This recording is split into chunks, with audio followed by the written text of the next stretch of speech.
الله شدید العقاب، همانا خدا شدید العقاب است، یعنی پاسخ سخت خدا و مجازات الهی نسبت به کسانی که از روند حرکت اسلامی و نظام اسلامی تخلف میکنن پاسخ سختی.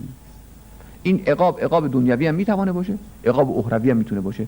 عقاب دنیویش اینه که اگر چنانچه شما ثروت رو اونچنان که خدا میخواد مصرف نکردید، اموال عمومی رو اونچنان که خدا میگه به خرج نرسوندید، پاسخ خدا به این تخلف شما و به این عصیان شما اینه که جامعه شما دچار فساد خواهد شد، جامعه شما دچار انحطاط خواهد شد، بعد توسری خور خواهید شد، بعد کسانی بر شما مسلط خواهند شد، بعد دعا خواهید کرد، اون دعای شما مستجاب نخواهد شد.